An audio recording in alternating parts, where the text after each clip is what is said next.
Welcome to the last show of 2024 for Wednesday night is overbooked. We already have someone in the chat right now.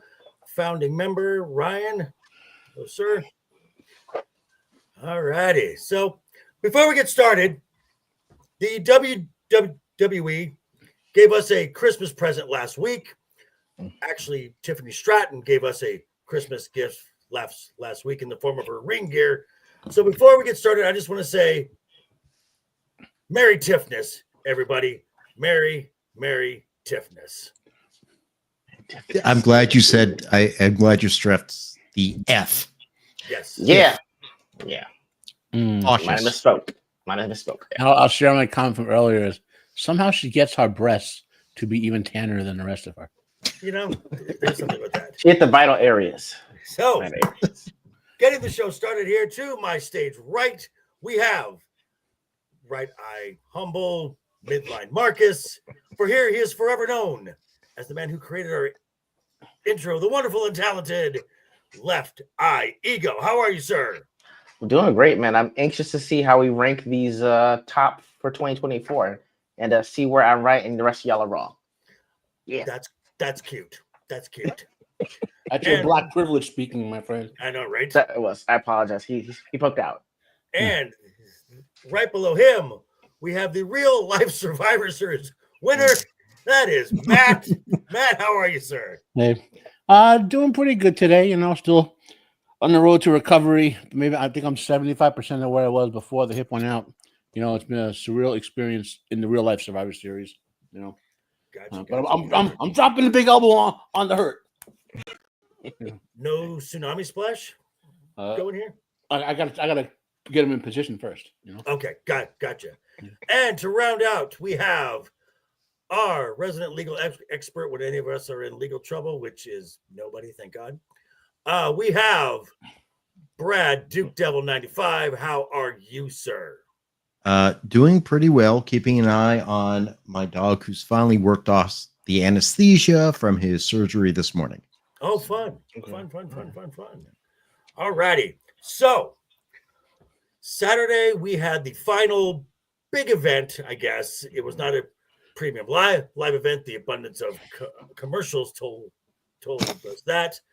But we had a return to 1985 from the Nassau County Coliseum in Long Island, New York, the site of the first of these events, and that was Saturday night's main event. Real quick, without going into matches, Ego, what was your overall feel since you being the youngest on this panel? This is something you probably didn't grow up with, so no. I want to hear your thoughts. I liked it. It's almost in parts, if you put like one of those filters that make the film look a little bit older than it was, it almost kind of fit in right with what I thought 1985 would look like. I mean, they truly embraced the nostalgia. I really did like the Winged Eagle Championship. I almost for 10 minutes of I'd actually prefer that. I actually like that look in particular. But yeah, overall it was a great film or great theme, and I thought that they tried to do the best justice they could to Saturday night's main event of the past. So I liked it. All right, Matt, your initial overall thoughts. Well, on the belt thing, I agree. Seeing the old belts makes me realize that the new belts are way too ostentatious. Yes. Yeah. Yes. Gotta have that logo right in front there. Marketing, baby. Mm-hmm. And the second, I guess, so the thing I enjoyed most about the event was the nostalgia throwback feel. Definitely. You know, remember that when I was, what was I, like 20 years old or 17 or something when was the first one? 92? 87, something like that? 85. 85. So I was like 12, 13 or 14 years old. Yeah. Somewhere around there. Yeah. And I remember watching it being, oh, this is cool. It's getting wrestling into like being evening primetime event. And right, you know, because this was the first time we saw Big Star going against Big Star, because initially all we had gotten was like Saturday morning, like early afternoon, and we would get like squash matches. Yeah, you basically would have your champion come out and either squash like Hogan's gonna face 7 men in one ring and just like rock them all over, or you get a couple of promos and you got like the taping Saturday morning. There was a W Saturday morning, right at Wrestling Superstars. I remember that, and then that's right. So it was AWA and then WWE, and then it was another WWE, like another hour somewhere in there. Right. Yeah. But and then to see the match, obviously you got to pay for WrestleMania or whatever, or go to a house show or whatever, Right. And Saturday's main event was big, It was huge. Yeah. All right, Brad, your thoughts? Yeah, it was nice having that nostalgia flashback. I think I was 12 at the time. It was before WrestleMania 3, which is like the first WrestleMania I think I remember seeing. Right. And you know what I realized I actually missed? The heel commentator, the true heel commentator. It was wonderful. Yeah, it was awesome. It was here that was the nostalgia, like hearing Jesse being Jesse back in the 80s again. Right. And now it was obvious that they gave him a script because he hasn't watched the product in decades. Yeah. So, but I was waiting. But just during the match and hearing him commentating, and he comes out with the boas, he's got the sunglasses, and I'm like, oh, thank you. I will bet you had $500 that they told him, do not call Tito Santana Chico Santana. Right, bro? I will bet $500. Now, I also liked the narrow aisleway. I did. I noticed that too. Yeah, like real narrow aisleway. Yeah, that's a callback. And you saw the heels just like, don't touch me, don't touch me, don't touch me. The referees in their powder blue shirts and the bow ties. The bow ties. Yes. The red, white, and blue ropes, which they should just bring that back to start. You might as well. Yeah. So and you know what? These were all good matches. I really can't say. Well, low key. I think there was the one match that outshined all of them. The thing I got from this, and this was my overall thought, because we didn't see any titles change. We thought there might be. We had a new title. Well, yes, and a new title got a crown, but there was really no story in any of this, in any of the show. All the story elements we got via social media. Yeah. Afterwards, that's a problem, in my opinion. That's a problem. Well, here's what I think this was, because like every few minutes and during every commercial break, Netflix raw on Netflix. This was a 2-hour commercial for brand new wrestling fans to say, hey, this is what we are. This is what we do. This is some of our talent. The big stuff is happening on Netflix on January 6th. Yeah. Okay. The only thing I wish they had done on this one as a sort of tribute to the first one was get Randy Orton facing either Gunther or Cody, because his dad fought Hogan. That was the main event. Yeah. Oh, wow. Now, but he's still kayfabe injured. So, and that's kayfabe. Kayfabe, sorry. I've always done that. You say with a deep voice, it's kayfabe. I like kayfabe. So it's like kofefe.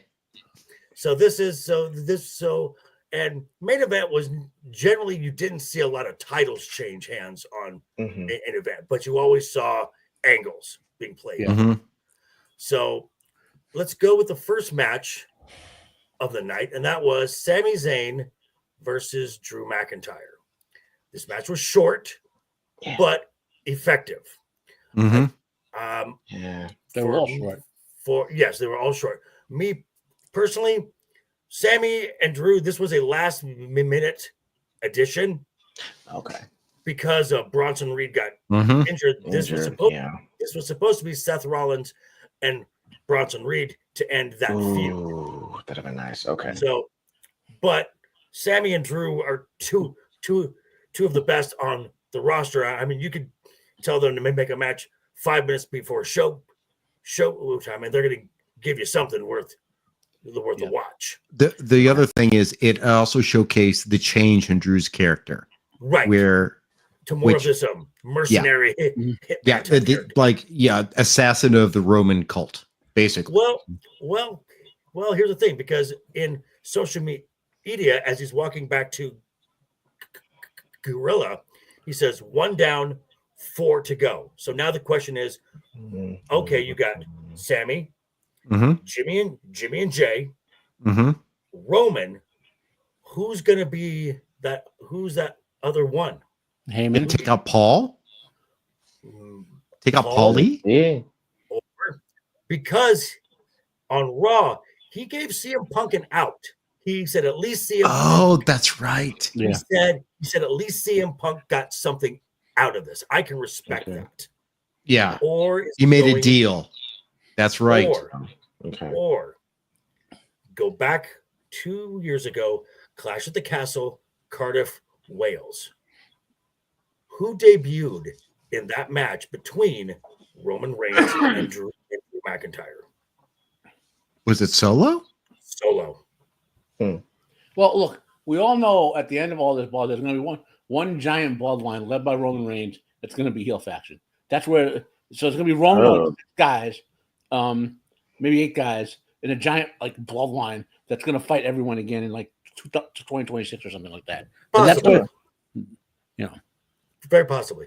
Yeah. So our next match, the one I thought we had the best chance for a title switch, did not happen. Liv Morgan and Io Sky. Low key, probably my least favorite match. Not for the in-ring work, but just because I wanted a title change. 100% agree. Me too. I did too. Because I'm just gonna say, whoa, someone's in the chat here, guys. We have the final boss. It's been long. Sorry, sir.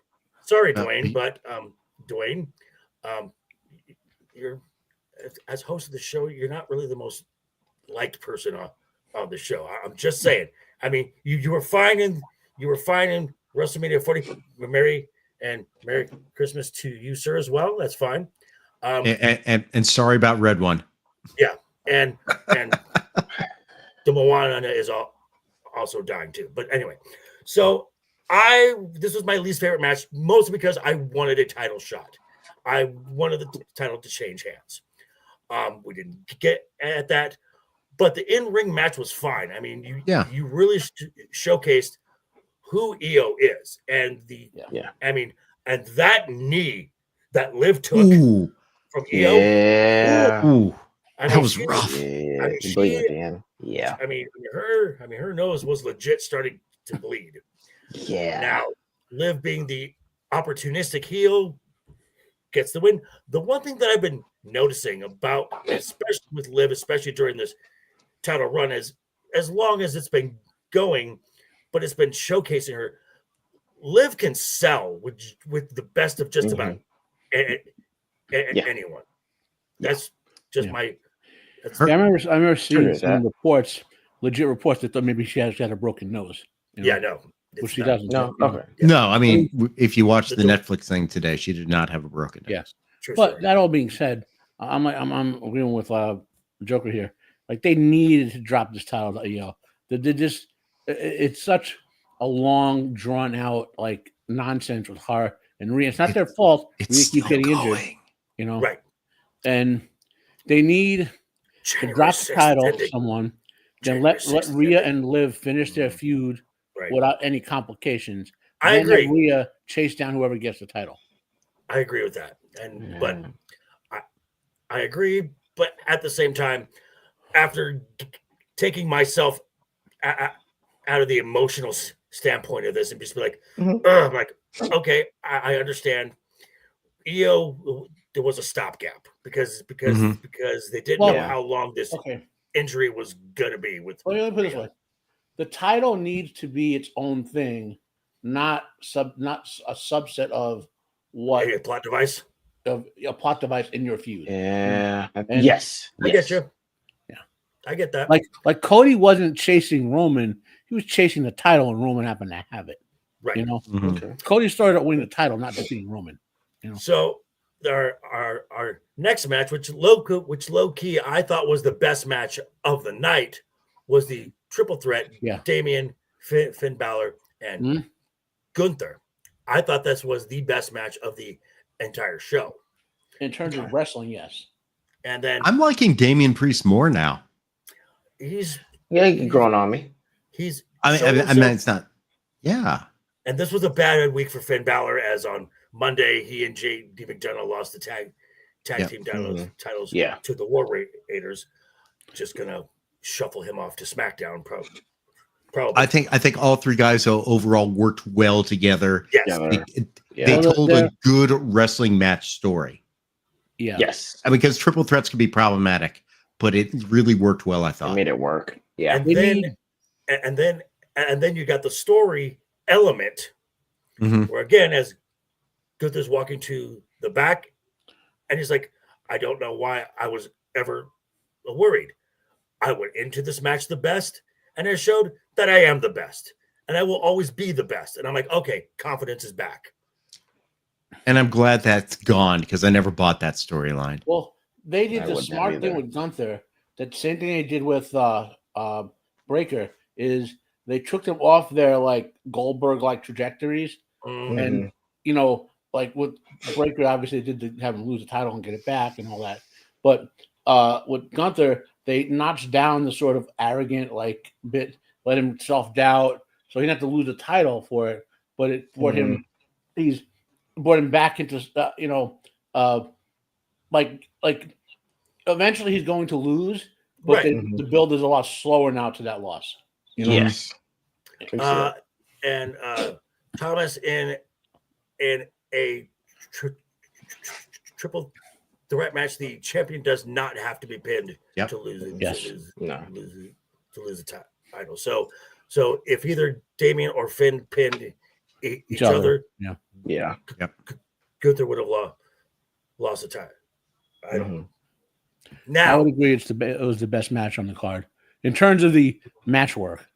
Now this is a match that Matt was very happy about, as I was too, and fans were also very happy. They were happy about, as we crowned the first there, and there can only be one first. Chelsea Green is forever cemented in history as the first women's United States champion. I thought the match was fine. What it was. Given that Michin is a brick, is as good as it could possibly be. Well, okay. Michin is also one of those people that you can insert, and she'll give you something. But she does the same exact thing, like even to the point where she goes to the same spots in the ring to do them. Now Chelsea made her look good because Chelsea is a top level athlete. Was this? Oh, sorry, go ahead. And like she could go at anyone. I mean, I watched her from the Lucha days, Right. So and I'm glad she's finally getting that mid card push, and hopefully her and Piper, they're underrated. They don't get the push they really need. Piper is if you guys have seen the highlights of her in the Indies, she's insanely good. Like she did like a top rope Frankensteiner onto a table on someone on the floor. And the person did not a Frankensteiner, a Canadian destroyer. And she took it and protected the person perfectly, but it looked good. You know what I mean? Like, and it's like she can do all sorts of crazy stuff, but also good wrestling. She has the whole package, and she's basically her and Chelsea are a comedy act at this point. Hopefully, title. Comedy heels, which people are going to hate them, but at the same time they're going to laugh and have fun with them. Okay. So let me equate Chelsea's rise to someone else who had a similar point in their career, and that's Sami Zayn. For a while, Sami Zayn was the butt of jokes. But when he got entered into the Bloodline, and his interaction with the Bloodline members and trying to make them break during segments and promos, and the fans just organically were started to just love this character of Sami Zayn. Chelsea's been the same way. She's always been a heel, and she's been a cowardly heel. Mhm. That has been Mhm. her shtick.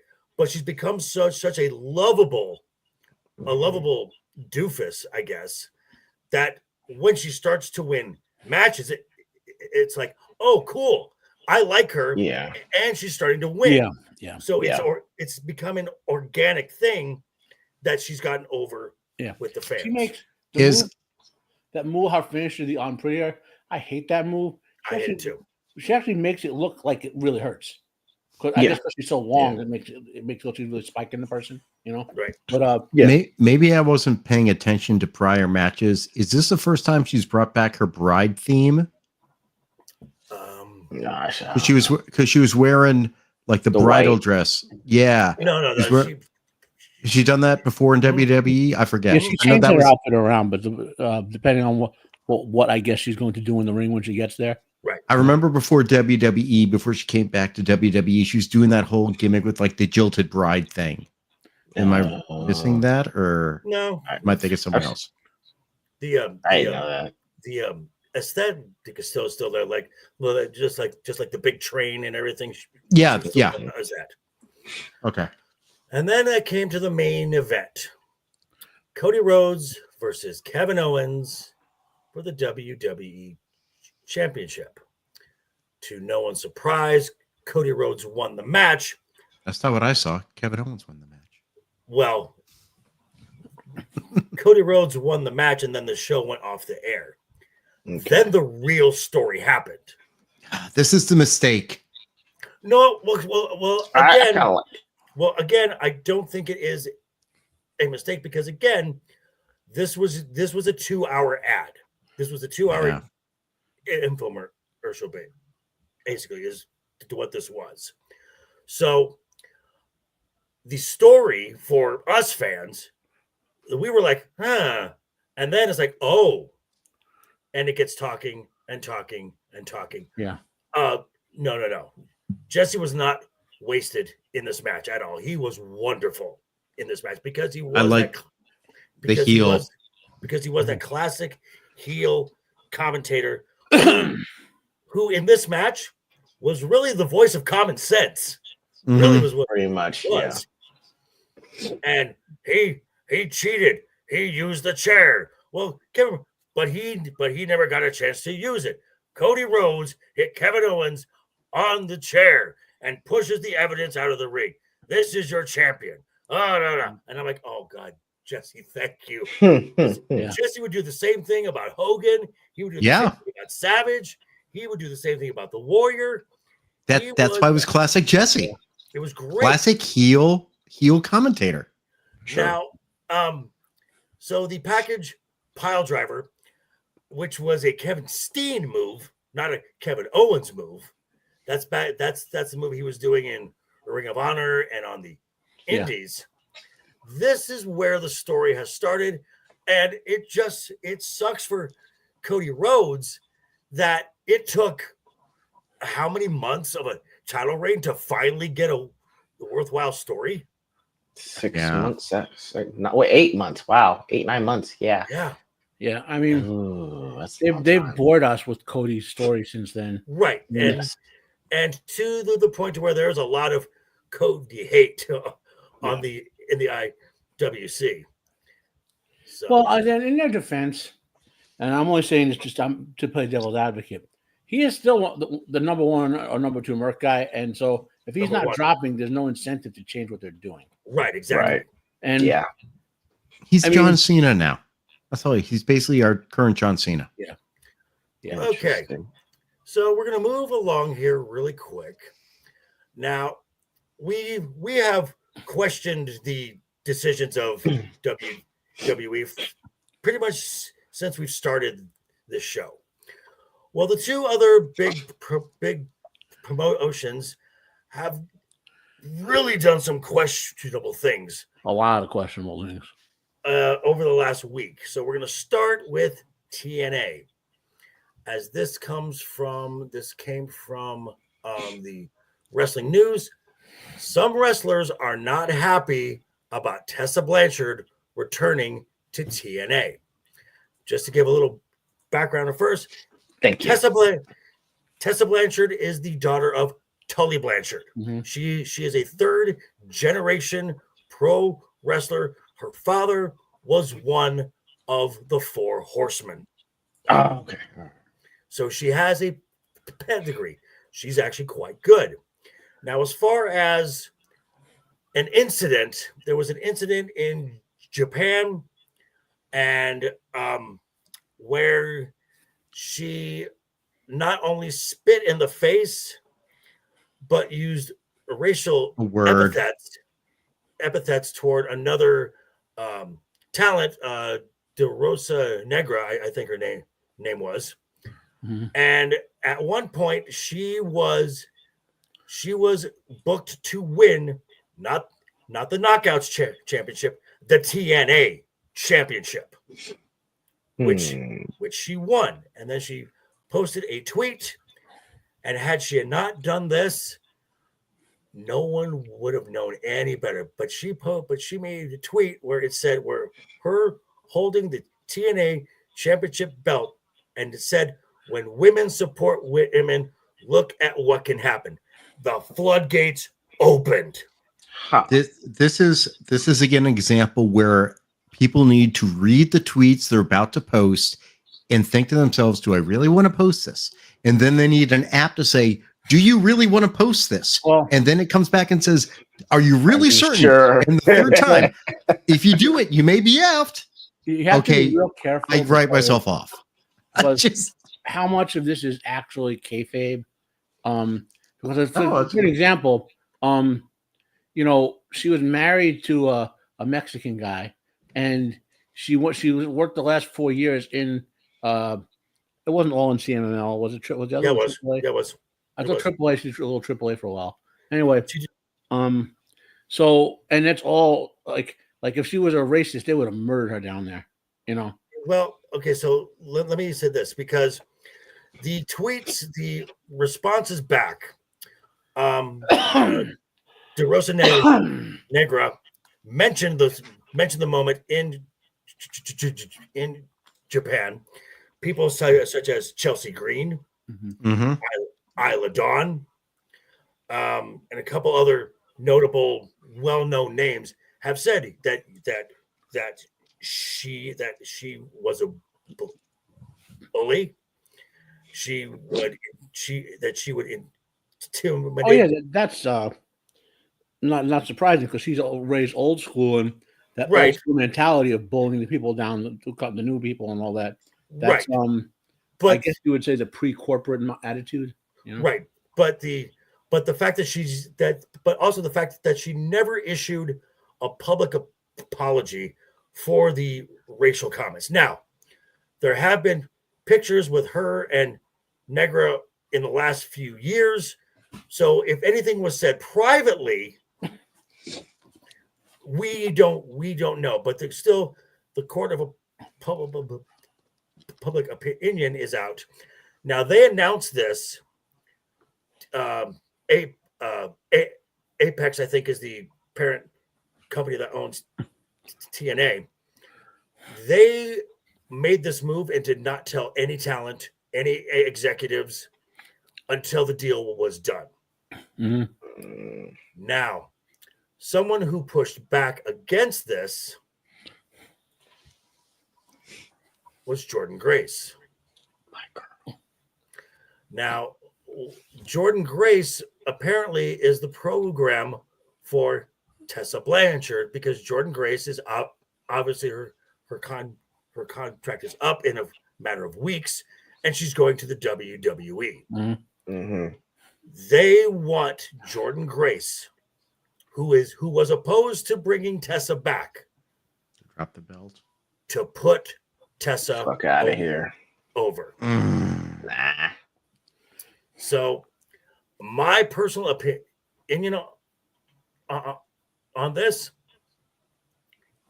you're kind of doing Jordan, kind of doing her dirty, just a wee bit. I mean, she has been with you guys longer than she probably should have. Well, I mean, they don't. I agree with you, but now Jordan doesn't have to do anything because she's not champion anymore. Right. Well, I think they still wanted her to go into a program right before she leaves and put her over. But they can't make her do it because there's no leverage on you when you don't have the extra money the belt gives you, because when they put the belt on you get extra money basically. Okay. And, All right. I get that, but Jordan will do it because she knows, because she's gonna do business. And this is just a problem with TNA, because early in the year they fired Scott D'Amore, and they know that they're losing Josh Alexander very soon. He's gonna test. He's gonna test for agency. Speedball Mike Bailey is going to AEW, and when his contract is up, Joe Hendry is going to the WWE. So they need draws. Now, I was listening to the Solomon answer, and he said, for Tessa, this is a dress rehearsal for WWE or AEW. If she can prove that she can do business and keep her nose clean and not cause drama, they will bring her in, or at least give her a look. Because I mean, a match between Tessa and Charlotte, the daughters of the Horsemen. Yeah. That'd be good. Yeah. It's right there. It's history. Yeah. I mean, the match had this draw, but I mean, I'll call her a high B level talent, like B plus, A minus area, and Okay. I don't know. I like the sort of super athletic women that WWE is about to get and that AEW has, in terms of, I don't want to see diluting that. You know what I mean? Right. And I don't know. I mean, and TNA, as far as stupid decisions they make, we're talking off the F word going on. TNA is, I rank wrestling organizations as A's, B's, and C's, right? A is obviously WWE right now. In the past, WCW was up there. ECW was up there. B is like where AEW is or New Japan is right now. TNA was there in the 2000s, basically. Ring of Honor has been there sometimes. Now Ring of Honor is part of AEW, so C is where like TNA is, AAA is, CMML, and TNA seems to want to stay stuck in C right now. And I don't know if that's just they're making their money, making like their bank. In other words, they're making the money they want to make and don't want to experiment or push to get a big audience. Right. I don't know. I mean, they're owned by a corporation who Apex, right? Yeah, who seems more interested in the money than the quality of the product. But we'll have to see. Right. So now So the it's other a weird vibe. Like just to finish it out, if you love like mid 1980s wrestling, TNA is the place for you. Definitely. Yeah. Okay. It's very It's very over the top characters. Now the other company that's questionable decisions, like every 2 hours. AE, of course, is Tony Khan and AEW. As people in AEW were appalled by a current booking decision. Just the other day, last week, saw the return of Tony Storm to AEW TV. A legit name wrestler.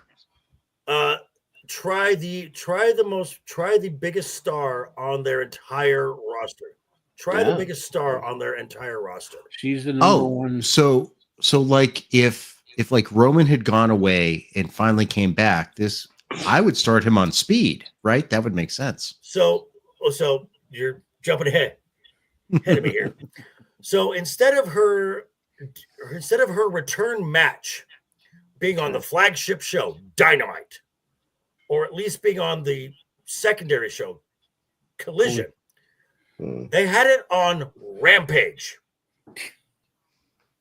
Is that A show show- still on? Well, Rampage, for those who understand, it's either the third hour of Dynamite, the Overflow, Okay. or the first hour of Collision. Depending Is it the upon- equivalent of Sunday Night Heat? Basically. Okay. Wow. Basically, they keep filming after the end of Dynamite for another hour and a half or whatever, right? Yeah, And then nobody- that becomes Rampage if Rampage airs on Friday. If Rampage airs on Saturday before Collision, they film the dark matches for Collision, basically. So All right, so we're going to go back to Brian Alvarez here, someone who I respect. This is the Wrestling Observer newsletter. He's talking to the Meltzer here. So this is what Brian Alvarez had to say. People I talked to in AEW yesterday, and every last single one of them, and aghast may not even be the right word, appalled that Tony Storm's return is on Rampage. And meanwhile, leave it to the fans, leave it to the wackos. This is a great idea. He's got to give his fans a worthwhile show those last 3 weeks of the canceled show. What? This and now. well, Brian- no, I wanna be careful of this because I'm not defending Tony Khan putting it on Rampage. He should have just saved it for broadcasting on Collision. But they don't always know when they're gonna get the run over time for Dynamite. Like it literally comes in at the last minute, so to speak.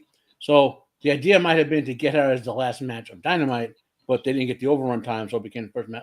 Now, I'm not Okay. like I said, I'm not If I defending may- his bad booking. I'm just saying if I may, yeah. if I may, if your booking decision is the return of your most over female star, if it conflicts with Hologram and Commander, you move Hologram and Commander. Commander. Yeah. I'm sorry. No, Are those actual wrestlers? Yes. Yeah, Commander's a luchador, an old long-time luchador, and Hologram is a luchador under the contract of like the creation of AEW. Right. Okay. So The names you are move- just you move those two, you move those two because no one cares. Nobody cares. I would agree with you. I'm just saying I have a funny feeling it had more to do with the fact that TNT was like, we're not going to give you more than the 2 hours this week, and they told them at 9:30 when they were broadcasting it or whatever.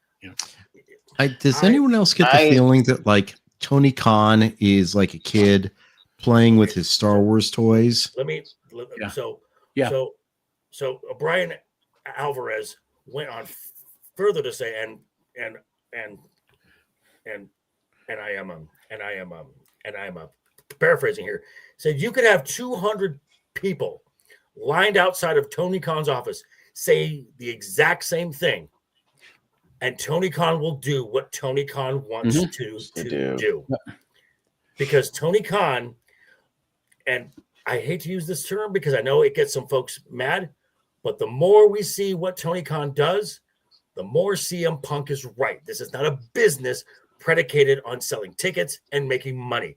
This is a vanity project for Tony Khan. Okay. Yeah, he literally has the money to play with the toys like he wants. So to buy the biggest, Well, it is coolest making action figures. money. Yes and no. but it's not making the money it should be making. I mean, Well, in my opinion, and I don't watch AEW a lot, but I know who's on there. And the thing is, I remember when AEW started, and I felt like there was much more control by people who understood the business and what they were doing. And now, like Cody's gone. The Bucks, what are the Bucks doing? They're taking time off. They had the injury time off. Yeah. The Bucks just Where's returned. Kenny? The Bucks just returned. Yeah. New Japan over the weekend. I will tell you this. I'm not nearly as jaded with the decisions Tony Khan makes because I've been living with some similar to this for the last 28 years in Jerry Jones and Dallas Cowboys. So I know what this looks like. All right. I've seen it before. So Okay. I'm jaded. So Okay. You got to I'm remember, jaded. if you want to understand Okay. Tony Khan, he and his father run the Jacksonville Jaguars. Correct. Yes. I'm jaded, man. You know, Sorry. now, again, I'm not going to defend like the reason I watch AEW. You can skip 90% of the storylines because 90% of them are stupid. But I watch it for the match work. The wrestlers in AEW want to put on the best matches every freaking time they go out there. You don't get you see no pause wrestling. The number one thing I hate in wrestling is pause wrestling, where the wrestlers can't work each other timing, or you have to wrestle a brick when you could, And we talked about that the other week when we were talking about like the women's Survivor Series stuff. Right. Yeah. Like you can't even like the scrub women's AEW matches look better than most of the men's matches in WWE. So this is like I said, so AEW where the best come to wrestle, just nobody watches it. Yeah. Oh, That's what it comes down to. Now, one can only hope that Tony Khan will wise up over the next year or two with the influx of money. I don't think so. Or maybe hire Bubba Ray Dudley to run the company for him. It's like that's a big suggestion. I gotta outsource it too, man. So he needs to be the owner and have he's a general manager, behind the scenes guy. Like he needs to just like enjoy going to the matches. Like I own this and I get to see so many cool things because all these people are putting on a great show. I mean, that's not like I want to make the show. No, get that out of your mind. You can't cosplay a booker. Okay, you're not a booker. You don't get it. Fair. Leave it to someone who understands booking, who's an actual wrestler, and says, I'm going to put on a show that you're going to love and fans are going to love, and they're going to pay to see it. Your job is to get as an example, of the success. The guy booking the whole angle for the Don Callis family has been Don Callis for the past year or two. So you get intriguing stuff between Will Ospreay and his former best friend Kyle Fletcher, now Powerhouse Hobbs, and So this is another thing where you've got people where Tony Khan has given some talent too much free will. Case in point, the Mercedes Moné. She is an absolute awful now. She's awful. I forgot she was there. And she was supposed and she was supposed to move the needle for women's wrestling. And the fact that out of the last 11 weeks, your flagship show, Dynamite, has come in second 9 times out of 11 to the WWE's JV squad. NXT or SmackDown? In viewership. Oh, wow. NXT, 9 of the last 11 weeks. Mm-hmm. Yikes. People are tuning out of AEW. The people, like I said, you can skip a lot of the promo stuff because it's just I want to fight you next week. No developed storylines for the most, right? Unless you get some developed storylines, like Jericho had control of his most of the storylines, and the feud he had with the Left Hand putting Samoa Joe. He put Samoa Joe on a forklift and drove him through a wall, and that was the end of the feud. But Jericho designed most of that feud between the team, the conglomeration, the conglomeration. Yeah, which is the faction that anyway, it's a good guy faction, The thing is also Jericho understands the business and has done it long enough that he can actually book his own storyline and do it well and recognize like this is where I need to win, this is where I need to lose. That's a problem. I think that's a problem a lot of times if you give it to an egomaniac. Well, that's the problem with Jericho now is the learning tree. Mm-hmm. Yeah. So moving on from the folks who are going to get coal in their stockings, we're going to move to what we are known for and what we have been prepping for this entire week. But before we do that, the folks who are in the chat, I want to thank you guys for being here. I want to thank everyone. If you're watching this now, be sure to hit that like button. Links are in the description for everybody. And if you're watching it after the fact, that's the wrong one. Harley, where are you? I'd say you better subscribe or we'll bash in some skulls, right?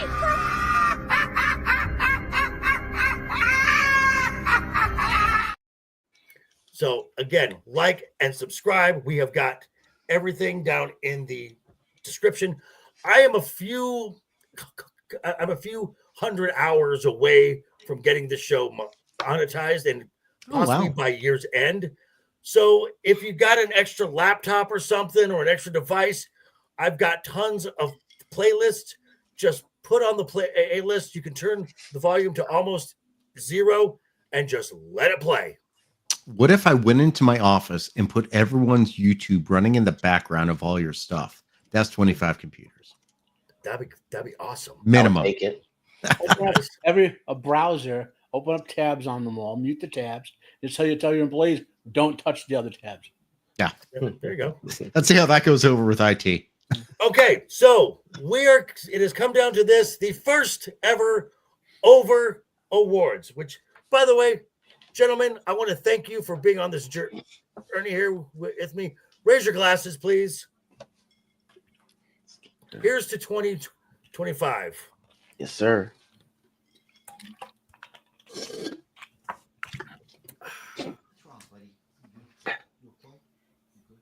Okay. So, hairball. So, we brought up names and feuds and matches that we all came together, and that that all these three gentlemen here sent anonymously to me. I did all the crossover to come up with the 5 finalists in 5 categories. Our categories are Best Breakout Star, Best Feud, Best Match, Best Female Superstar, and Best Male Superstar of 2024 for the WWE. So when I call on you, I want you to go through your 5 through 1 and give an explanation for each of them. And just so we're clear, this is based on the ones that you collected from. It's not ours personally. No. This is the 5 that we collected, the most agreement. Yeah. Correct. So we're going to start with Breakout Star. And the 5 finalists were, in no particular order, are Braun Breaker, Bronson Reed, Jacob Fatu, Obafemi, and Tiffany Stratton. So, Ego, give me your order 5 through 1 with a little explanation on each one. All right, so 5, I got Obafemi, just because to me, it's kind of hard and almost not fair to me to say someone at NXT, I put them on the same level as WWE. I know that they're similar promotions. It's just, I was like, hey, look, they're here where you want to be. You're here for now, but you're going to get there eventually. So I had him at 5. Dude's an absolute wrecking ball and is athletic as hell, though. Jacob Fatu, I liked him as 4, just because he actually did a great stand-in role as, I guess, the new bloodline leader, which we call it. 3, Bronson Reed. The tsunami splashes that Matt would say, they won me over eventually in the end. Tsunami! I like seeing a tsunami splash. Sheik. I'm not gonna lie. The Sheik. It looks pretty cool, actually. Braun Breaker I had at number 2. Dude's a beast and is going to be a future world champ, whether that's either SmackDown or the world champion or the undisputed champion. It's on its way for him. The reason I have Tiffany Stratton at number 1 is because when we did our rankings for women, like way back, who we think is going to go what and where, I looked at Tiffany Stratton's. This is meteoric rises I've seen in real time. I thought she'd be doing this for 3 or 4 years on the brand. Like, no, this is on like the last year, maybe 15 months. She's got great mic skills, and I cannot wait to see a Tiffany Stratton versus EO match for a title at some point. But because she's got the total package, great mic skills, great finisher, great in-ring work, and can work with just about anybody, she's my number 1 for Breakout Star. Okay. Matt, you're next. Yeah. So Bronson Reed, number 5. The Sheik has immense power to bear, and the thing to understand, when the crowd is chanting him tsunami everyone, he's beyond over. Like they're gonna that's it's like It's like how the New Day was over for like 5 years when they first started out. No matter what the New Day did, they were in chance. Like they want to see tsunami slams, like tables from the top ropes, whatever. And that broke him out. He has a gimmick that is over now. You know.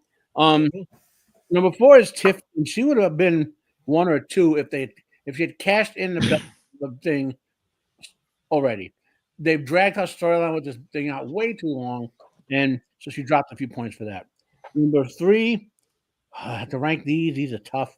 Well, number 1's obvious. So number 3, Jacob Fatu. Only reason he's not hard because they haven't given very much singles work on screen.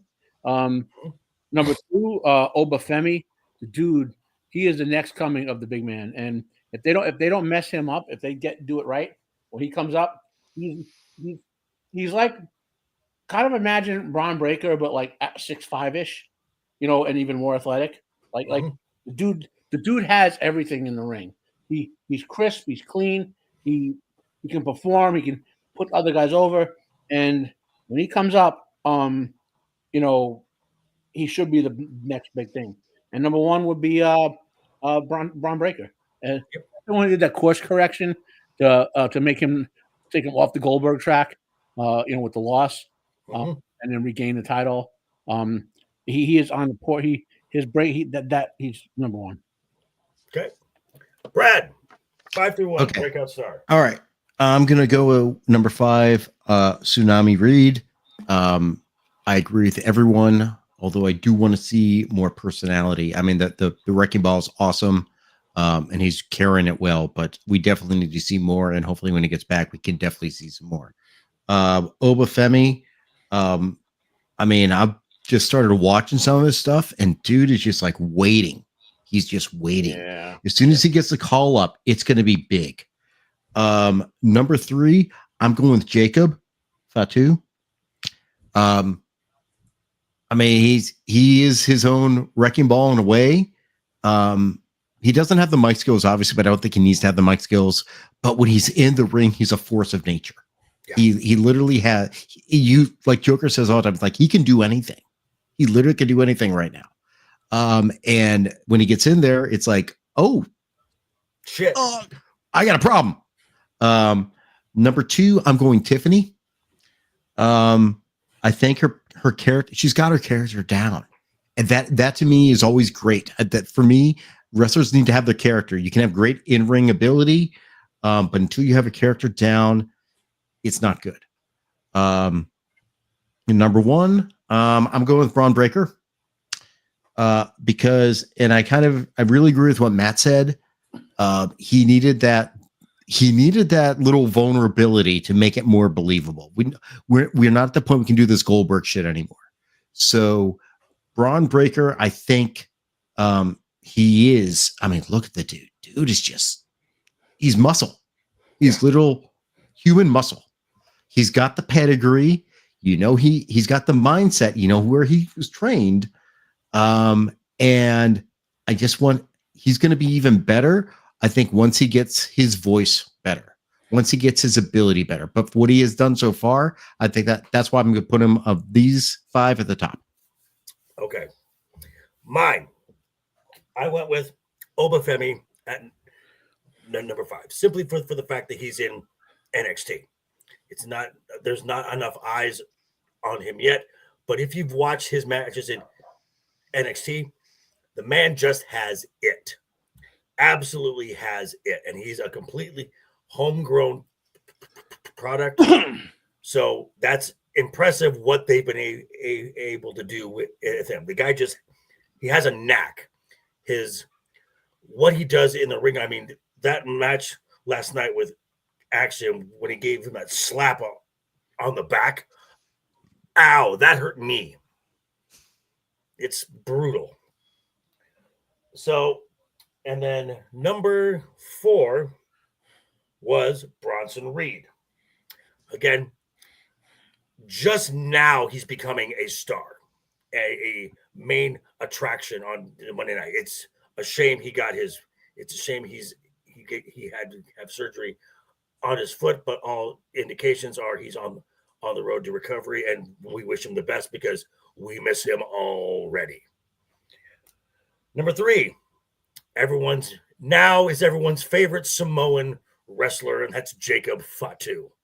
The man is literally a human cheat code. He literally is. He can do everything. And as Brad, if you listen to some stuff he did when he was with House of Glory, some of the promos he did there, oh, just wait till they really give him a mic. The guy is good. He is the most well-rounded that I have seen in a long time, and he is scary as fuck. This is where my top 2 was between Tiffany Stratton and Braun. Now, 4 months ago, when we talked about this, I had Tiffany as the top pick then. At this point now, I mean, there's a chance on Friday that the cash-in might happen, but as of right now, Tiffany has a briefcase.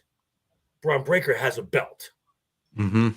That's my deciding factor right there. Now, at the start, Braun was just doing squash matches, like 10-second squash matches, and Tiffany was in major marquee moments. Since then, since winning Money in the Bank, she's fallen into that typical WWE trope of where you lose more than you win right up until you cash in. So for that reason, Tiffany Stratton is number 2. Braun Breaker is number 1. So we have a clear expecting that. Okay. So we have a clear 1, 2, and 3 for Breakout Star. In third place with 11 points, the Samoan Werewolf, Jacob Fatu.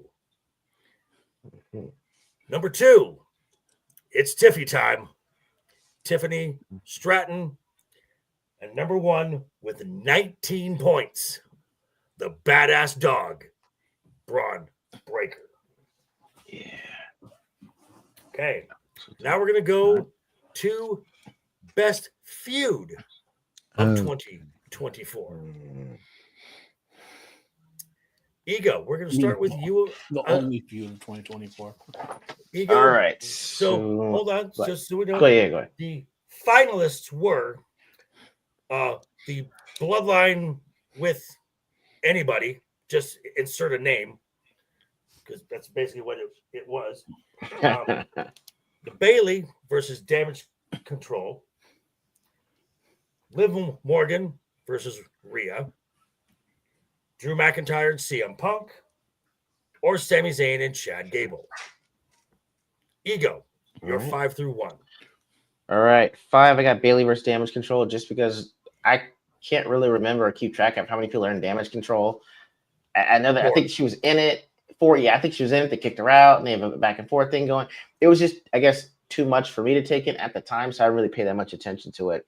Liv versus Reyes 4, good feud. It's running really, really, really, really long. Like, I thought it should have been over like 3 or 4 months ago. At this point, if the title's not going to change hands, especially, I know they're trying to wait for Mania and do it next year, I guess maybe, but they're not. Then yeah, this is running 3 or 4 months, way too long for me. Then 3, Zayn versus Gable. I actually watched this one in real time with you guys, so watching that back and forth was actually pretty fun. I liked that. I got Cody versus the Bloodline for number 2, just because that was more something that got me to WrestleMania, and to see it keep going on, kind of the background is still there and in present mind. Drew versus Punk is number 1, man.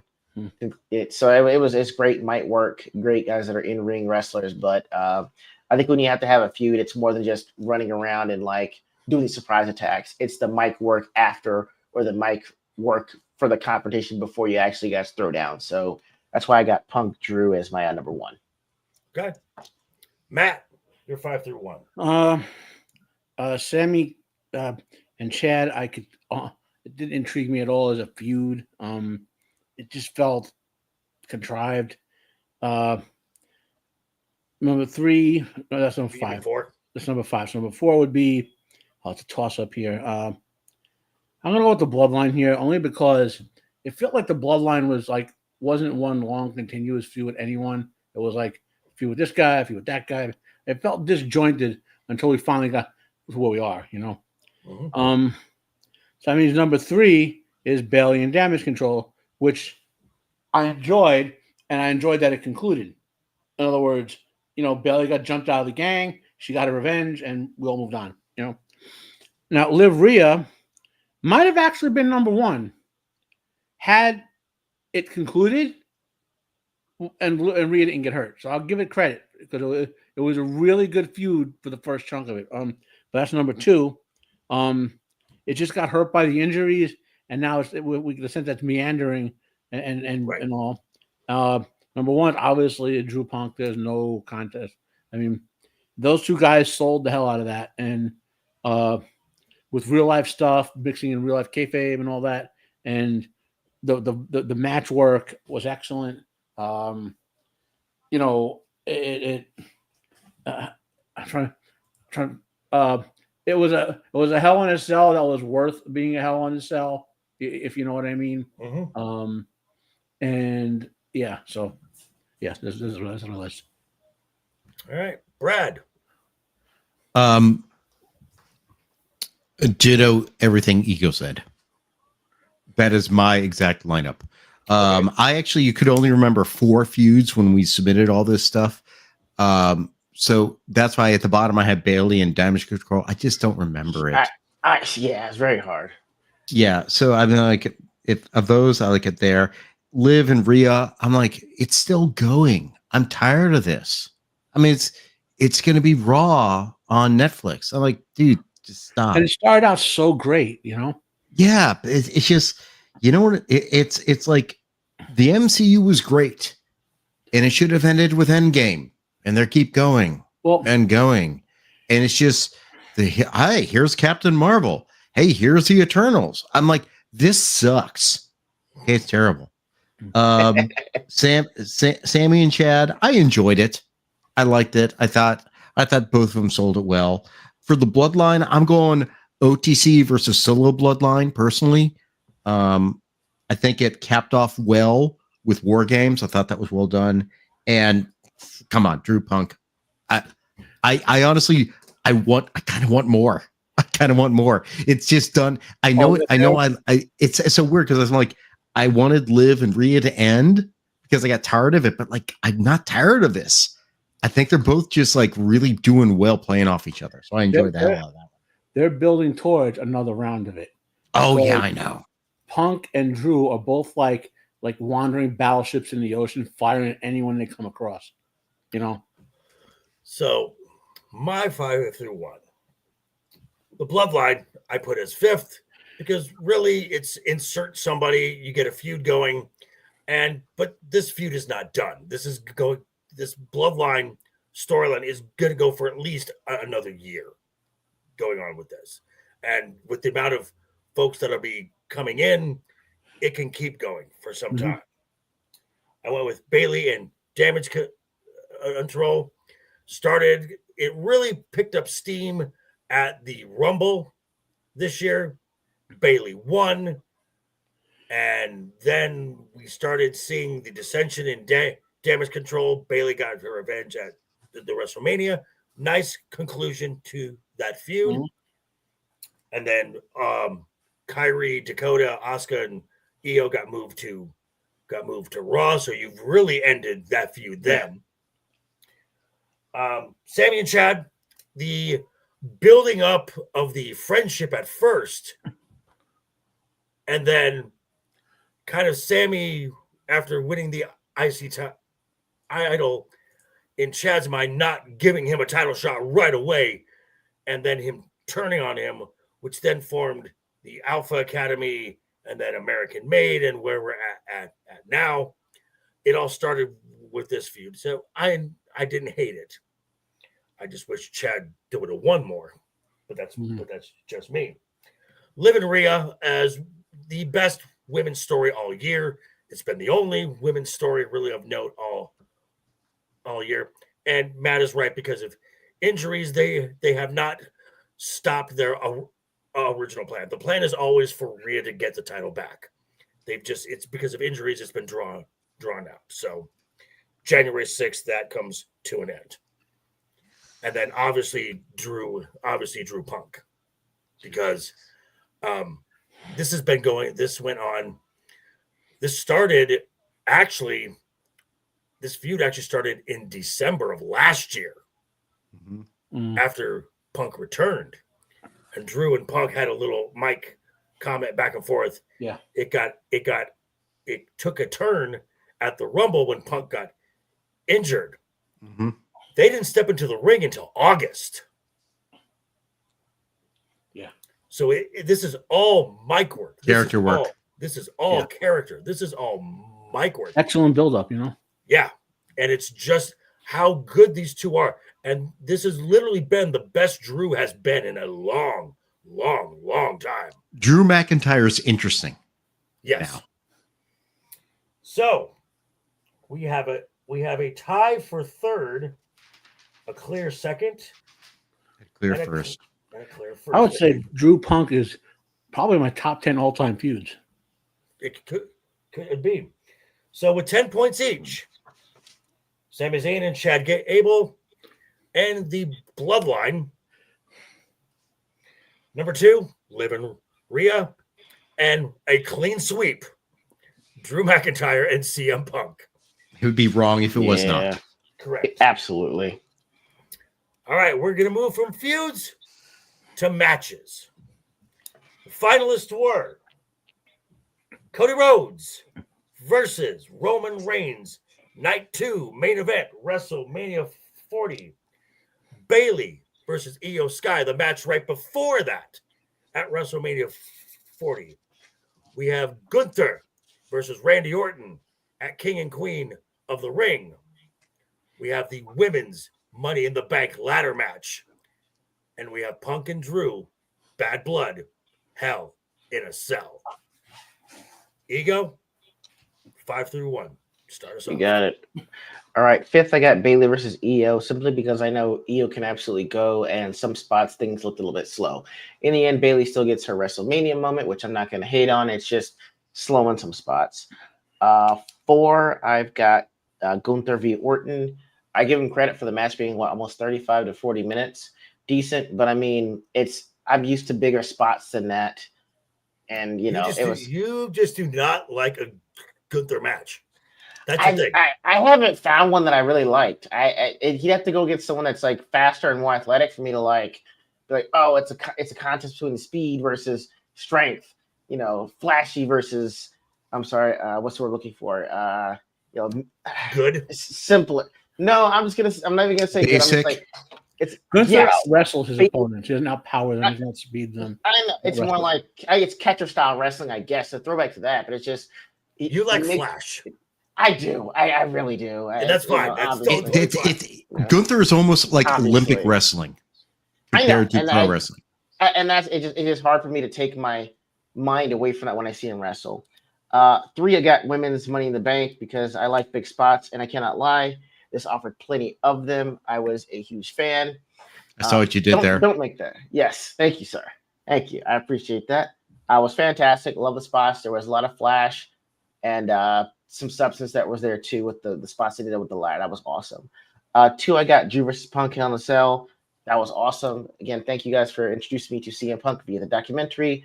I understand the kind of matches he puts on, and this was one for the books that I actually saw in real time.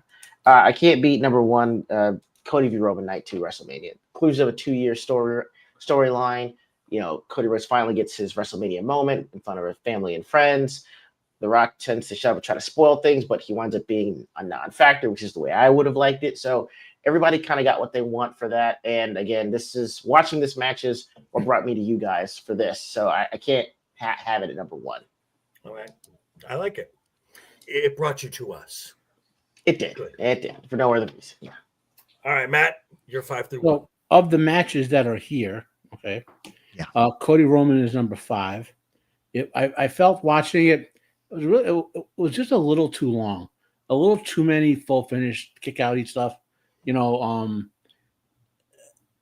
storyline was great going into it, right? But the match should have been maybe 3-4 minutes shorter. That's what I thought. Okay, number 4. Well, number 1's obvious.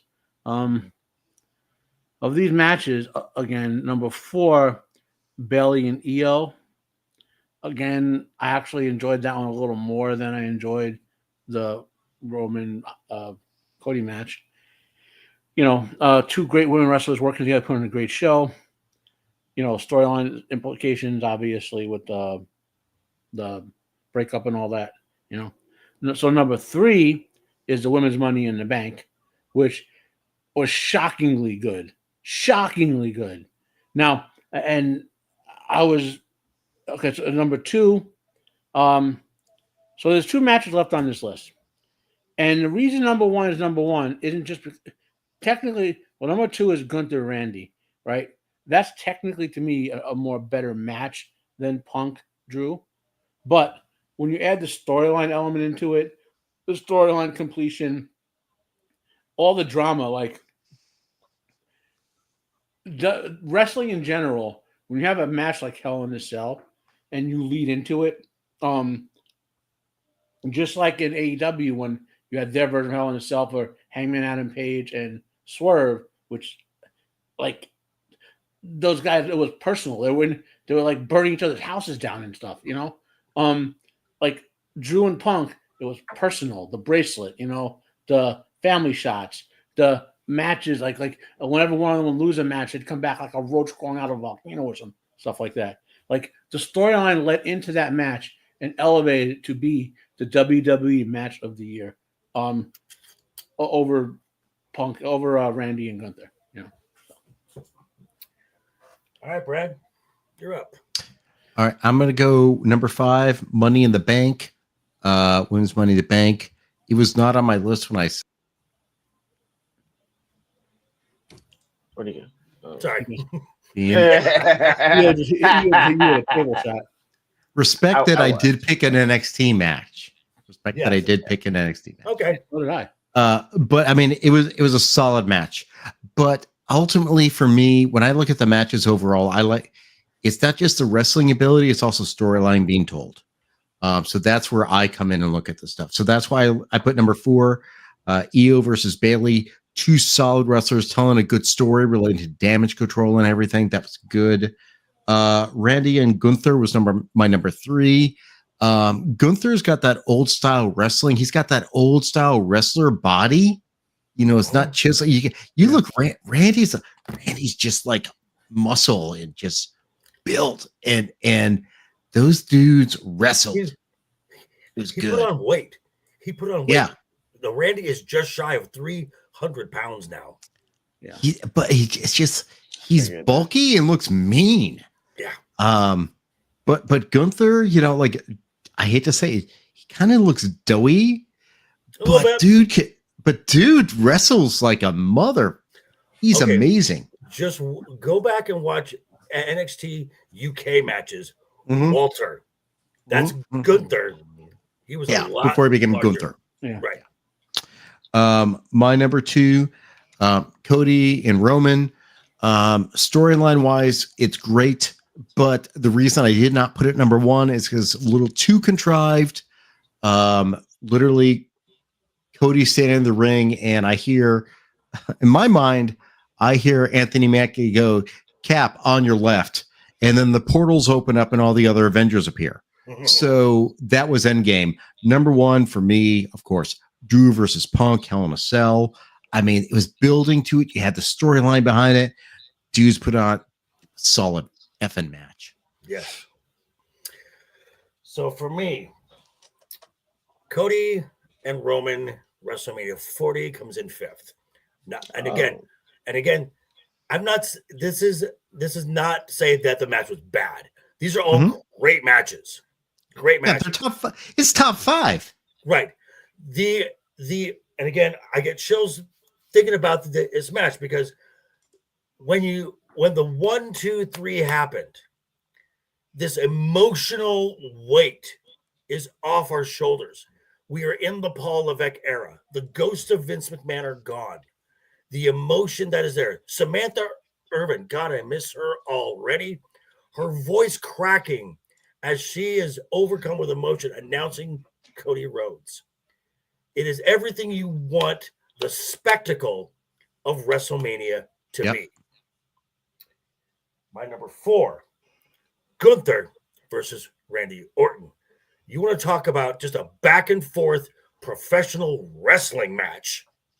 These two guys. Hey, Wade, how are you, sir? Nice to see you. Were Welcome, just dude. in time. These guys put on a show, and it was good enough that they decided let's run it back at SummerSlam. And he was SummerSlam. It was good then too. So this was a wonderful show, a great match. My number 3. This was my number 1 4 months ago, and that was Bayley and Io. Wow. Okay. I mean, Io. This year, Io has really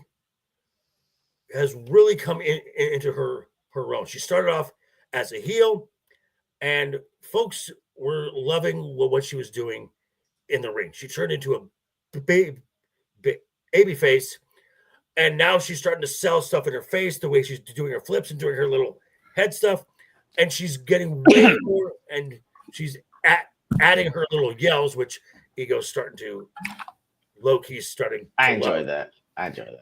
And the Bayley, the story going into that was great. And this was just, as I said, this was my favorite match of WrestleMania 40, and will probably end up being like a cult classic match the further out you go. Now, my last 2, we got Hell in a Cell and the Women's Money in the Bank ladder match. Women's Money in the Bank ladder match. Multi-person ladder match. You are speaking my wrestling love language. That is, you give me a ladder match and I'm a happy camper. I am ready to go. And some of the spots that were hit, I mean, I still will replay that Michinoku driver that Io put on Zoe Stark over a ladder onto a ladder bridge is just absolutely ridiculous. Mind blowing, man. Mhm. And of course, I called the result months before it happened, which I'm not going to lie, I still take a victory lap on that. As far as a spectacle, it is the best match of the year. But story is king. And Drew McIntyre, CM Punk, leading to Hell in a Cell at War Games. A blow-off to blow off a feud in a blow-off match done correctly. Mhm. Yeah. This was absolutely what Hell in a Cell should be and what it should be Yeah. used for. It's supposed to be. And why it should be rare. Yes, absolutely. Yep. So, And why you should have a meaningful story leading into it. Yep. amen. Mm-hmm. So we have a 2-way tie for third, Mhm. a 2-way tie for second, and a clear number 1. Missing the clean sweep by number 1. Thanks, Ego. You're welcome. Is Hell in a You're Cell. wrong, sir. You're wrong, sir. So at number 1, He also Drew supported Jade for way too long. that's true. Okay, so I deserve that. That's funny though. so number 3, with 8 points each, Bayley and Io, Gunther and Randy. Number 2, Buddy. 11 points each, Cody Rhodes and Roman Reigns, and the Women's Money in the Bank match. And with 19 points, Drew McIntyre, CM Punk, Hell in a Cell. And I want to add to that. That was my number 1, obviously, for WWE. I can only think of 2 matches in all the wrestling I watch. That's AEW, TNA, some New Japan, a bunch of stuff on YouTube. Only 2 matches better than Drew and CM Punk. Wow. One of which I call all the time is Hangman Adam Page and Swerve. and which is the same type of match, setting up a death feud, you know. And the other one was Swerve versus Will Ospreay. A few months before that. Only 2 matches, all wrestling I can think of better than Drew Punk. Gotcha. Okay. Yes, Wade. May I help you? So, we're going to go. We come down to the female and male stars of the year. We're going to go ladies first. Female stars of the year. The finalists are Io Sky, Liv Morgan, Rhea Ripley, Roxanne Perez from NXT, and Tiffany Stratton. Ego, I know. Yes, sir. start us off. All right. So again, I got Roxanne Perez 5th for NXT just because I don't want to put her at the same level just yet, but she can go. She's really great at what she does on that one. Liv Morgan's 4. She's not terrible. She can nicely do the things and she can sell with the best of them. I think the championship reign has gone on a little too long for her. 3, I got Rhea Ripley only because she's slightly more interesting than Liv Morgan, but not necessarily by much. I need the feud to be over with and to see her go on to face somebody else or a feud with somebody else before I put her any higher. 2, I got Io Sky. I love her energy. It's infectious. She can hit the big spots, but she can also sell very, very well, especially if someone else is going to do a mess up like they did in Survivor Series last month. Number 1, I got Tiffany Stratton.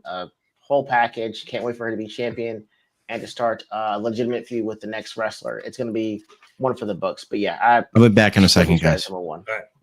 All right. Yeah, I got Tiffany Stratton number 1. So we'll go with Matt next. So this list gets mauled by broken feuds, injuries, and whatever, which would have been an entirely different order of these people if Rhea's feud wasn't. We all know what I'm talking about. So number 5, Rhea Ripley. Number 4, Io Sky. Number 3, Tiffy, and she again the broken. She hasn't cashed in the stupid thing. She's got on a downward trend. So Liv would have been number 1 if it had concluded properly, and then she rode off into the sunset. You know what I mean? Like if but she's number 2, and Roxanne Perez. I've watched that girl wrestle for 2 years now, I guess. When she came from Booker T's promotion, The Reality of Wrestling. Mm-hmm. I don't watch that anymore, but I watched that for quite a while. It's just only so much you can watch, And she is like of the in-house talent at WWE, not the ones they brought in like Stephanie Wakur and Yulia and all that. Of the in-house talent, she is the best in terms of what she can do in the ring. So that's why she's number 1. Okay. Well, not the only reason why she came out of nowhere, not nowhere, but the level of performance, Right. So while we're waiting for Brad, I will go. My number 5 is Rhea Ripley, just for the simple fact that she hasn't been on TV. Yeah. Pretty much all year. My number 4 is Roxanne Perez. Just the fact that she's on NXT, but as far as a women's champion goes, she has held the belt longer than anyone this entire year. She won the belt. She won the NXT Women's title at Stand and Deliver and has not dropped it since. She will drop it very soon at New Year's Eve to signify her main roster call-up. My number 3 is Tiffany Stratton, for the simple fact that she has not cashed in, and the cash-in is taking way too long. There is going to be an opportunity this Friday, which is the SmackDown before Christmas. I think they may give us a Christmas present, but I'm really not going to try and predict that any longer. So that is my number 3. Number 2 is Io Sky. As she started off a champion, got kind of mixed in this tag team kind of stuff here and there, kind of not. She was moving toward the unhinged black and gold Io, which is the best Io we've ever seen. If you don't believe me, go back and watch it. She's a babyface now. She was a number one contender. Had the result at Saturday night's main event been a little different, these roles would have flipped. Mm-hmm. So, but this is the best of 2024.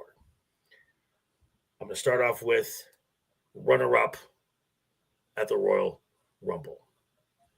Runner-up at Elimination Chamber.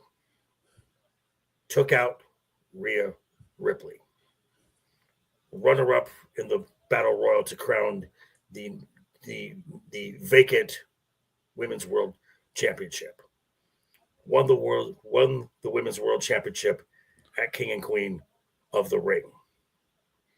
Best storyline of any women's storyline in WWE all year. And whether we like it or not, as much as we made fun of it, as much as we maligned it, as I said, there's only one first. And this is going to be a thing going forward, a crown jewel champion. You're going to look back in history. The first women's crown jewel champion will always be Liv Morgan. Mhm. No female superstar has had a better year as far as total accolades or character work. She is the best. This is the best year Liv Morgan has done in her entire career. Mhm. Okay. Liv Morgan is number one. All right. So I guess we got to wait for Brad to show. There he is. Okay, Brad. Yes. Yeah, Perfect sorry. timing. No worries. The drugs got the dog all messed up. Nice. Okay. All right. So still female wrestlers. Okay. Yep. All right. Hold on. Let me look at, because I had to adjust my list here. Number 5. Shoot, hold on. God dang it. I'm going Tiffany at number 5. Because I mean, character-wise, she's great, but I'm not seeing enough of her yet, and then gotta cash it in. Number 4, Roxanne Perez. Just call her up, just get her in the Rumble, make a statement. Number 3, Rhea, because obviously she's working through freaking injuries, and the storyline is it's going on, but she's a solid worker. Io Sky, come on, just give her a damn belt at this point. But for top female wrestler, honestly, I gotta go with Liv Morgan because she is I never thought of Liv as a really great wrestler to begin with, but this year with her character work and what she's doing in the ring, I really think she's doing a damn good job. Yeah, maybe she's been a little long in the tooth as champion, but she's carrying it, and she's doing a great heel work. So yes. Yeah, not bad. And I'm just going to say, in a year where there's no Charlotte Flair, there's no Asuka, no there's Becky, no Becky Lynch, Rhea's out for most of the year with injury. Liv took an entire division and put it on her shoulders. Yeah, Fair. Her Fair. her little 5'4" frame and that nice ass. and also she also built up a whole other faction. Right. She helped build up Final Judgment. Well, Judgment Day. I got my factions. Judgment Day. Yeah. I said the only reason I didn't put her number 1 is because I felt that the feud puttered out. Yeah. Okay, so we have a clear third place, a clear second place, and a clear first place. Third place with 12 points. Tiffy time, Tiffany Stratton. In second place with 14 points, the genius of the sky, Io Sky. And with 16 points, Liv Morgan. Had they given Io the title on main event, I would have probably put her higher too. Yeah, fair. All righty. Comes down to male superstar of the year. The finalists are Braun Breaker, CM Punk, Cody Rhodes, Drew McIntyre, Gunther. Ego. We're going to start with you. You got it. All right. Gunther is at 5th. We don't need to talk about why.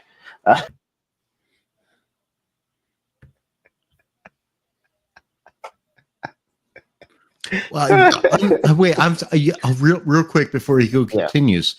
Yes. Ego, on your female star, where was Jade? Unfortunately, she did not make the cut, and I'm still waiting for Jordan odd. Grace.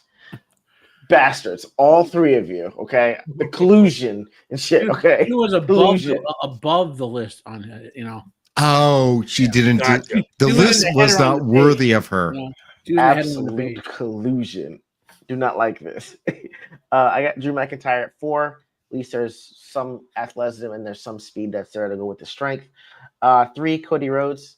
Decent wrestler. He's doing what he's supposed to do. It's just I haven't seen much since the Bloodline feud kind of ended, and it's kind of simmering until they can pick it back up in their WrestleMania.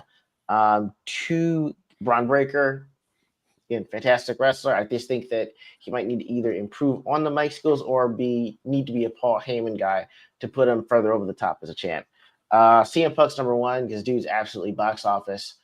I mean, for me to watch so little of Punk, but to have him number 1, which means he's incredibly impressive. Mic skills, in-ring work, directing traffic.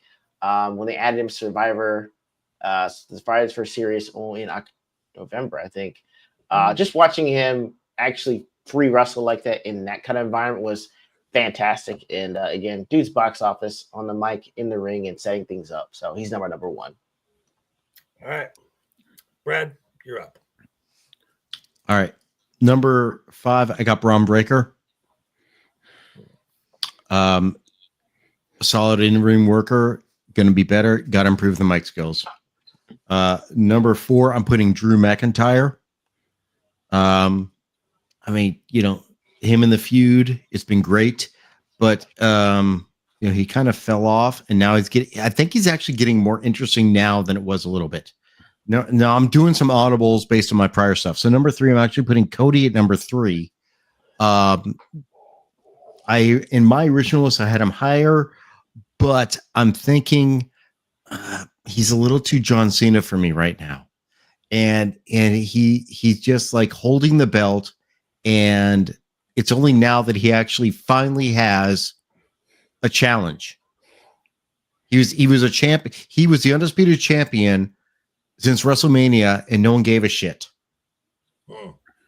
But character wise, merch wise, he's killing his role. Number 2, I'm doing another audible. I'm going Gunther. Ring work is amazing. And I did not like I don't want to say it, but like, it kind of was like, it reminded me of I lost my smile. I don't have my confidence. I'm like, what the hell? That didn't make that was a dumbass storyline. And number 1, I got to go Punk. I wasn't originally going to do it. But I mean, dude is 45, 46 years old. He's putting on solid matches, and he like Ego said, he is money. He shows. I mean, just go watch what happened today in Netflix. Oh yeah. I mean, oh my God. I want Punk and Rollins now. I'm like, now, just give it to me. I can't believe. I mean, literally, hell has frozen over. I mean, Tully, not Tully. Jesus Christ. Tessa Blanchard coming back to TNA. They call that hell freezing over. No, hell freezing over was CM Punk coming back to WWE. They made shirts about that. They made shirts. Yeah, coming back to WWE, damn near winning Royal Rumble despite getting injured. Being one of the most relevant wrestlers the entire year, CM Punk is killing it. Okay, Matt, you're up. Okay, so this list is a little tough because of how do you rate a list like this? Do you just go by Merck? Do you go by accomplishments or whatever? I mean, so my number 5 is Braun Breaker. He had an out of nowhere year and all that. And they did wisely, like we said before, bust up his Goldberg run, Compared to the other 4 guys, however, it just doesn't line up in terms of what we got out, the performance level. Number 4, CM Punk. And when you think about it, he didn't wrestle a lot this year. He had one gigantic feud with McIntyre. 5 times. 5 times. And obviously the bloodline involvement, right? Plus the other match or whatever. And I can't rate him male performer of the year for only having done 5 matches. Okay. Because the ring in work does matter to me.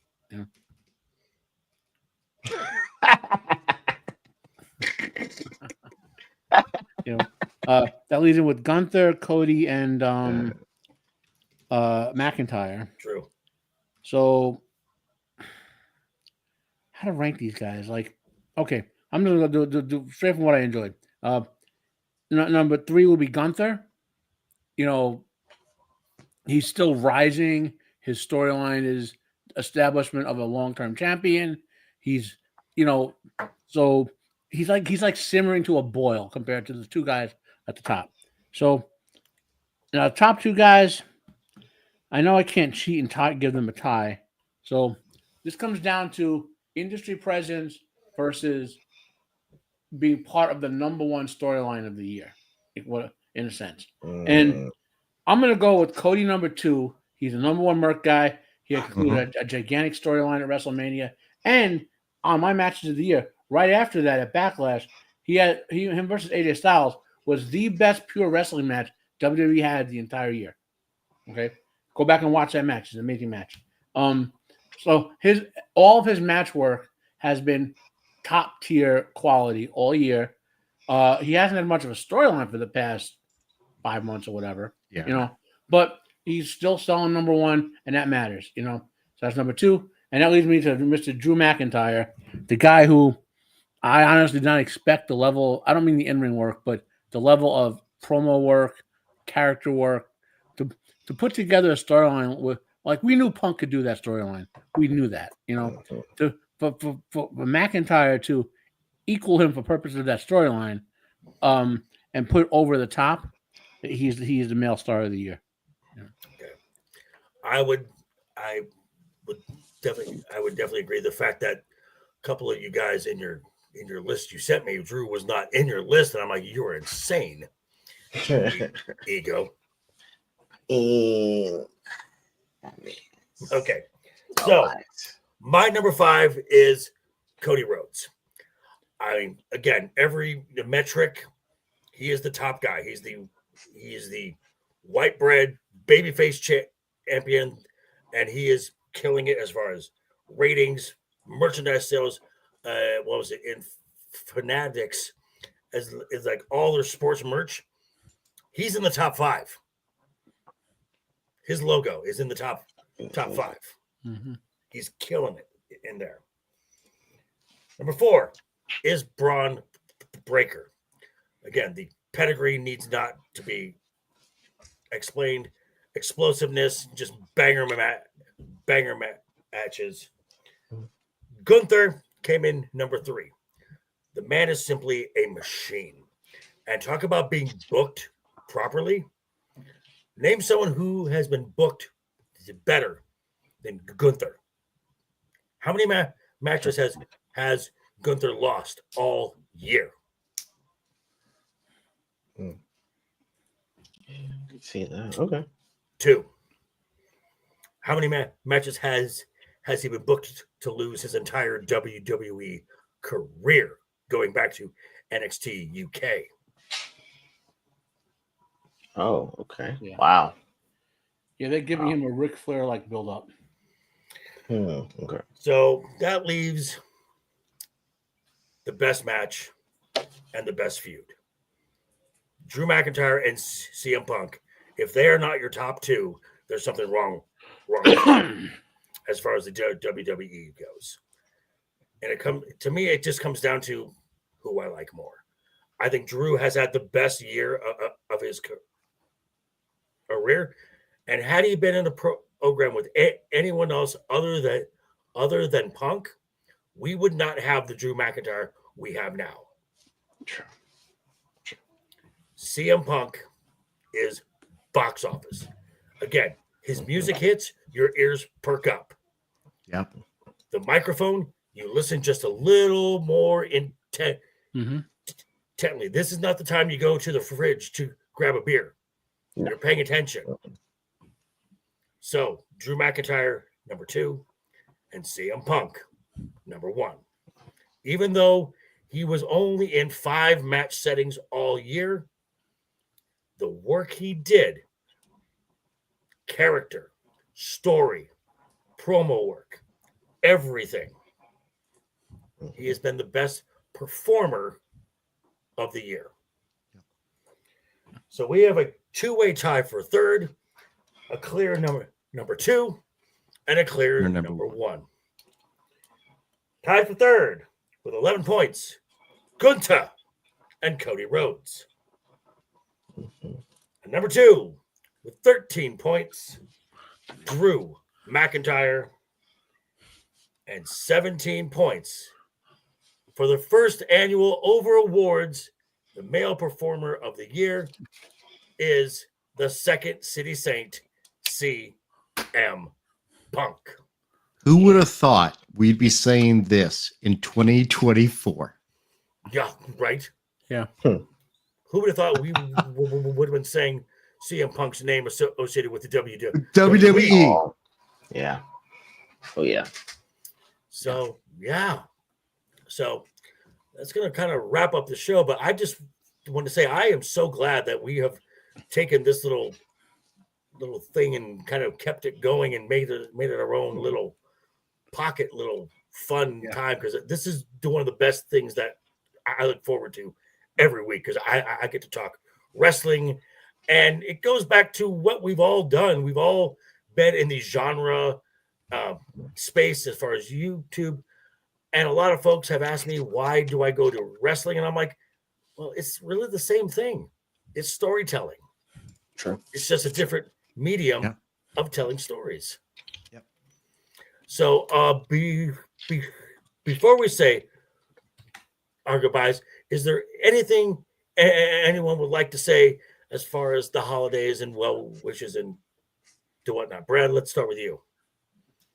Of course, everyone. I hope everyone enjoys whatever holiday they have, whatever they celebrate. Me personally, I will say Merry Christmas, because that's who I am.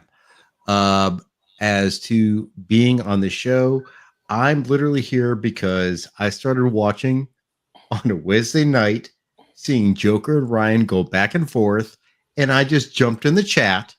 And then 2 weeks later, I was in Vegas at the FNT meetup. And somehow, oh, wow, how'd that happen? I showed up at Joker's bar, much less drunk than the year before. Yes, that helps. Much less drunk. And he's like, dude, why don't you come on? I'm like, hell yeah, I'll come on. And now, like, this is, I have 2 shows I do weekly. I do this show, I do Static Show. Next year, it's going to be 3 shows. My own show. Nice.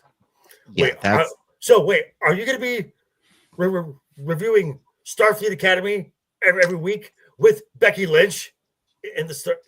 Man.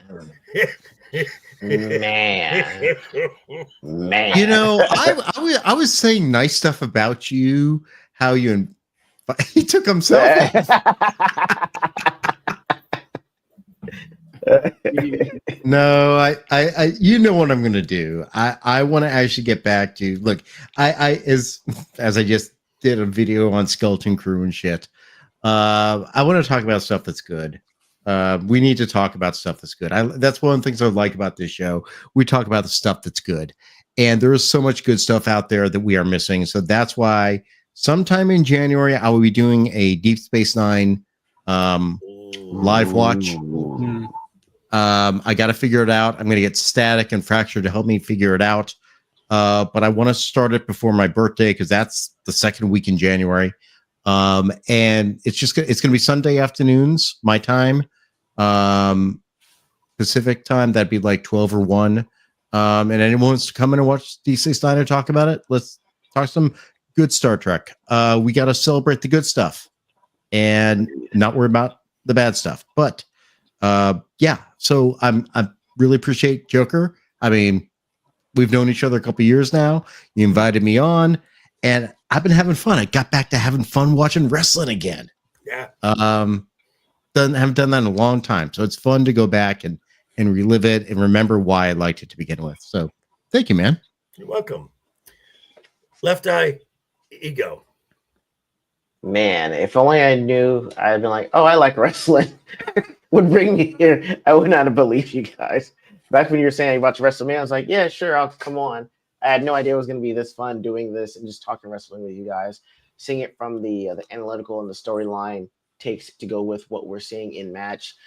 from getting you all's takes from, what things were like under previous management and what it's like now and all the ins and outs. It's been a fun ride and figuring out that stuff. And I thank y'all for welcoming me in as an absolute noob, even with my Jade Cargill status that went for a while too longer than it should have. Y'all loved me through that. Y'all loved me through that. But yeah, it's been great. Can't wait. Hopefully next year's we can do like a trophy ceremony thing with our top 5 at the end of the year. That'd be awesome. Like I don't usually think that far ahead on these things yet. Merry Titmus. I mean Christmas. We're just gonna get a bust of Tiffany Stratton as our Who's bust? Yes, Chris bust. Yeah, I like that. But no, Yeah, let's see. Did your wife like that? What the hell, dude? I mean, it's not what I meant when I said that. I mean, like non-sexually. That's how I meant it. Where's she, Ro? Where's she, Ro? Where's she, Ro? Off to the side, somewhere where she Oh won't yeah, she's not listening. I'm muting the whole thing. Nah, but I mean, it's been a great year. I look forward to 2025 and actually seeing how this thing translates to Netflix and all the things that we're going to be doing ahead of time. I'm going to try to make it to Saturday night's main event, which is in San Antonio next month. Oh wow! Yeah, yeah. Wow, that would be cool. I'm gonna see if I can make it so we can do so I can give you guys You better get tickets now, like tomorrow. Yeah, gotta buy them now. Yeah, I'm trying to get that settled up and straight up. I'll explain to you more off camera about it, but okay. I'm trying to get that set up so I can actually go. But yeah, it's you guys got me back into wrestling and it's been a fun ride, man. So happy holidays, Merry Christmas to all you guys as well. All right, Matt. Holidays, huh? Well, I survived to these holidays. That's That's a start. Yeah, that's a start. I have to survive through them. I mean, for the most part, I'm just taking the rest of December off to try to physically continue recovering, figure out, work on the financial stuff, all that sort of crap. And my channel is kind of in hiatus until I can physically feel like the energy level to make videos and whatever for it. Maybe sometime in January I'll pick it back up. Enjoy talking wrestling. We're heading to the great gulf of wrestling, where there's only 2 things happening between now and the end of the year, which are ROH's PLE this Friday, and then AEW has one on the 28th. And there's nothing else happening in wrestling until January, basically. So everything is just like at the dark time of television, it's a dark time of wrestling. These 2 weeks. Right. You can't watch football because the Giants suck. Woo. I'm a Steelers fan. I'm good. You're gonna get Shadur Sanders, man. It's okay. Yeah, it's okay. So I'm sure it's all worth it for that, But so try to enjoy it. People try to enjoy these next week and a half, 2 weeks at the end of the year, because it is a dark entertainment time. So find something to keep yourself occupied. So I want to thank you 3 gentlemen for coming on this journey. I know I've said it a few times throughout the show, but this show, it really has been a labor of love for me. I mean, I have no problem. I mean, I do a lot of work to make this show work, and I love it. Like I said, this is my favorite time of the week. I wish all of you guys happy holidays. I wish everyone in the chat happy holidays. And we will be taking the next 2 weeks off, as Wednesday is Christmas Day.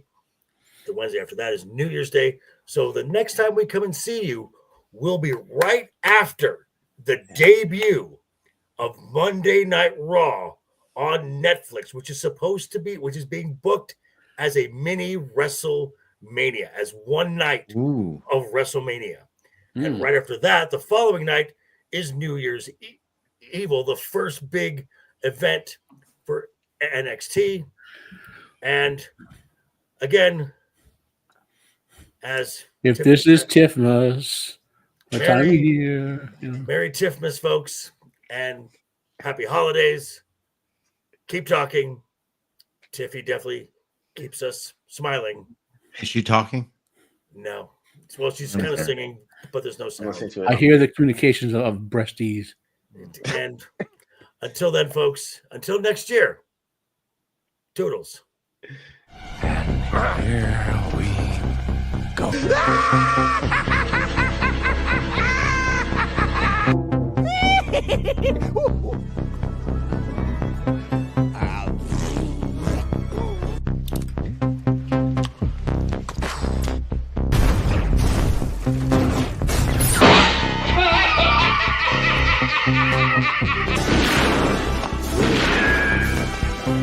Is like gravity.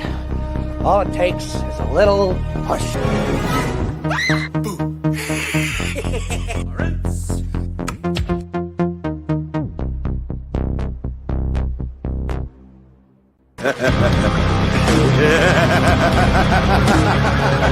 Ah!